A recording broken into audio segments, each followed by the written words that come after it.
prison service and whatnot, Mr. Duxbury was repeatedly intimidated by British officials, white British officials, by being threatened with being pummeled by Muslims or being put in front of Muslims and called a bad, nasty man.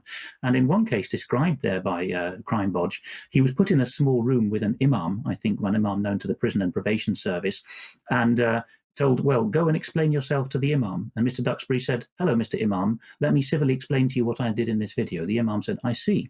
Thank you for telling me.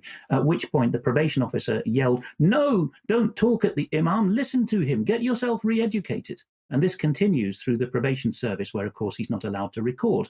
And he's told, recognize that your skin color is part of the problem. You have white privilege. So the problem is not just wretched law, it's that we're the second generation into having tolerated wretched law. And now a much worse caliber of mind-controlled and repurposed people start applying it against political enemies, starting at the margins. And they've actually gone against Mr. Piers Corbyn as one of the first, because he mentioned Holocaust in the wrong context. And this was turned around by the CPS and police to something disgusting and malicious in communications. So, as John Adams said again, it's quite prescient of the Minister for the Constitution to have said it. If you let these things slide, they will continue to slide. A democracy is not a stable state.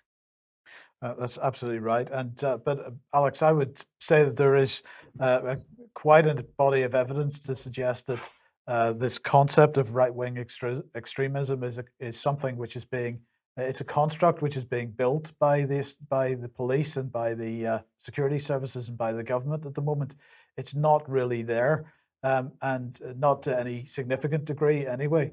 But it's being then used to justify the likes of the online safety bill, and to shut down any kind of free speech. And then, of course, people are being labelled and categorised and so on. So you're saying they're starting at the fringes, but actually, are they? Because the people involved in this, they maybe weren't reading mainstream material, but it wasn't massively right-wing extremist material either. Because as you said at the beginning, this was legal material that they had.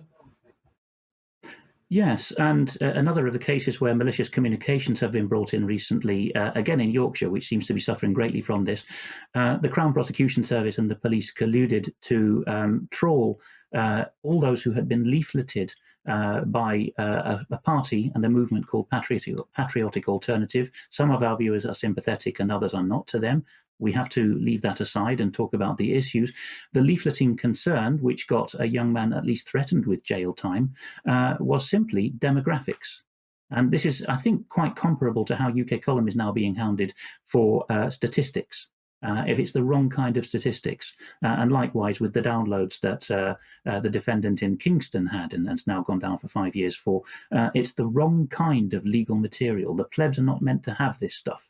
And all this is being done without any real provisions in primary legislation. It's being left, it's MPs' fault, or it's ultimately our fault for voting for parties. But once we return those controlled MPs, they vote through provisions repugnant to the common law, which allow a judge and a prosecutor to say, this is a really bad man, trust me, with no details forthcoming. Yes. Okay, well, look, we're just about out of time, but I wanted to cover this before we go, because this is the Committee on Climate Change. Now, we're going back to 2019 here, and this report is called Reducing UK Emissions, the 2019 Progress Report to Parliament. And I wanted to highlight a particular section out of this, because they said that the government should put people at the heart of policy design. Over half the emissions cuts to reach net zero emissions require people to do things differently. And this was the key focus of this report. They were saying in July 2019 that unless people start to do things differently, the government was not going to meet its net zero targets. That was in the second half of 2019. 6 months later, as we've mentioned before, people were forced to start doing things differently because of lockdown policy. Well, a year later, then they produced, I should just mention, of course, in that report, it was full of some fantastic projections of UK climate hazards and so on. Well, we'll see more of that in a second. A year later, we have another report, Progress Report to Parliament in June 2020, Reducing UK Emissions. It's the same report 1 year on. And they say in April 2020, we wrote to the Prime Minister and the First Ministers of Scotland, Wales and Northern Ireland, setting out 6 principles for a resilient recovery from COVID-19. using climate investments, leading a shift towards positive long-term behaviours. And in both those papers then, behaviour was a key part of the narrative. And indeed, they had from Warwick University a key behavioural scientist who I believe the same Warwick University has been putting behavioural information into SAGE and other groups. And then this here's an example recommendation, this time for the Department of Transport. And the recommendation was that people should, or that the government should invest in walking and cycling infrastructure and strengthen other schemes to support active travel modes, invest in public transport and other measures to reduce car travel demand, e.g. car sharing, mobility as a service, improve infrastructure connectivity to lock in positive behaviours that reduce travel demand, e.g. home working. And we have increasingly seen that over the last 12 months. Well, they've got a new report out today. It's called their Independent Assessment of Climate Risk. Let's just get a quote out of this. Climate change has arrived. The world is now experiencing the dangerous impacts of a rapidly heating climate. Now, I'm not sure which climate they're talking about. I suspect it's more the political climate than anything else. But anyway, they claim that the climate is rapidly heating and further warming is inevitable, even on its most ambitious pathways for the reduction of global greenhouse emissions. The focus of this report is risk, but it is, and all the reports, 100% based on computer models, exactly the same type of computer models that we've seen driving the COVID narrative over the last 14 months. And how did this end up? Well, it resulted in a BBC report entitled UK Warned It's Unprepared for Climate Chaos. And as you read down this, you find very much the same type of psychological operation on the issue of climate to instill fear in the population, that immediate action is required, as we've seen with COVID. And I'm going to just say once again, Brian, that there is, without question in my mind, a link between the policy directions that are being imposed for climate change and COVID-19. We've seen exactly the same types of tactics being used and clearly the same strategy being used as well. Without any doubt, without any doubt. Alex.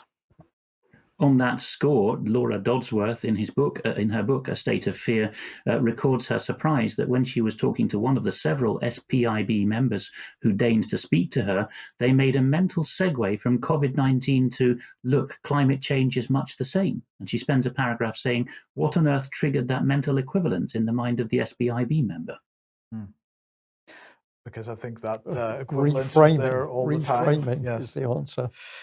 Okay, we better leave it there. I think we probably should. What can we say? Really serious things unfolding now, but at least we can see it. If it takes the Speaker to say that now the parliamentary system is effectively finished, we just have Boris Johnson giving edicts to the country and the police are enforcing those, we know what we're dealing with. In the same way, if we can see the G7 people looking at the sky and those amazing chemical trails from the red arrows, obviously one set of rules for the elite and another for us. What can we do? Keep speaking out, keep lifting the stones and exposing what's happening. And can we say more people to be out on the streets, filming, recording, speaking, spreading the word? Resistance GB, one of those teams. We need many, many more people doing this right across the country. We'll leave it there. Yeah, we'll be back in a few minutes on the UK Column live stream with some extra, and otherwise we'll see you on 1 p.m. as usual on Friday. Okay, thanks for joining us. Bye-bye.